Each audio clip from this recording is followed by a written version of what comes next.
एक समय की बात है जब गांव से एक युवक अपनी पढ़ाई के लिए शहरी कॉलेज में दाखिला ले लिया।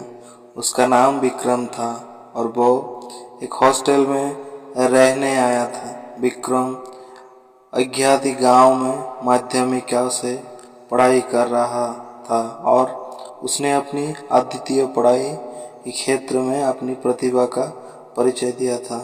वो बहुत ही ब्रिलियंट छात्र था और हमेशा अपने सपनों की पूर्ति के लिए मेहनत करता था। कॉलेज में पढ़ाई के दौरान विक्रम एक खास मैडम से मिले जिसका नाम अदिति था। वो भी बहुत सम्मानित और अच्छी अध्यापिका थी। जैसे ही विक्रम ने उसे देखा उसका दिल धड़कने लगा और उसके पहले ही नज़र में ही प्यार हो गया। वो हर समय अदिति की ओर देखता रहता था परंतु अपनी पढ़ाई को भूल गया। ये प्यार का एहसास उसके लिए नया था, जिसने कभी पहले किसी के प्रति ऐसा अनुभव नहीं किया था। कुछ समय बाद एक दिन अचानक खबर सामने आई कि अदिति की शादी किसी और से हो गई है।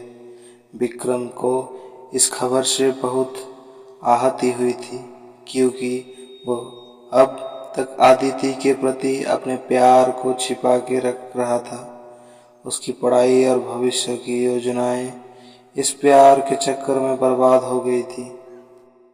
अदिति की शादी के बाद विक्रम का मनोबल इतना टूट गया कि वो अपनी पढ़ाई के माध्य नहीं दे पाया। प्यार और वो फेल हो गया, अपने गांव वापस चला आया। अब उसकी जिंदगी बिल्कुल उलझन में थी और उसके सपने टूट चुके थे। विक्रम अब अपने पिताजी के साथ अपने गांव में वापस लौट आया और अपनी जिंदगी को बदलने के लिए वो खेती करने लगा। खेती उसके लिए नई और उज्जवली थी परंतु ये उसके दिल की शांति देने के लिए एक माध्यम बन गई। जब विक्रम खेत में काम करता वो अपने प्यार की यादों में खो जाता था परंतु वो भी जानता था कि वो अब एक नए चरम पर पहुंच चुका था। उसने जाना लिया था कि प्यार के बहुत बड़े आकर्षण और दुख देने ही हो सकते हैं और अपनी पढ़ाई को छोड़कर प्यार के चक्कर में अपनी क्षमताओं का नुकसान करना उसके लिए सबकी साबित हुआ था।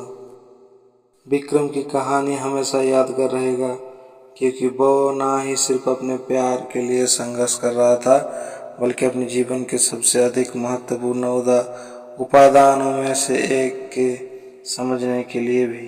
प्यार की परीक्षा ने उसे सबक सिखाया कि सपनों की पूर्ति के लिए मेहनत करने की अलावा संतुष्टि और आत्म सम्मान भी अपाट करना जरूरी होता है। ये कहानी उन लोगों को प्रेरित करने के लिए है जो प्यार और सपनों के मध्य संतुष्टि का संतुलन खो देते हैं और अपनी पहचान और क्षमताओं का नुकसान कर लेते हैं।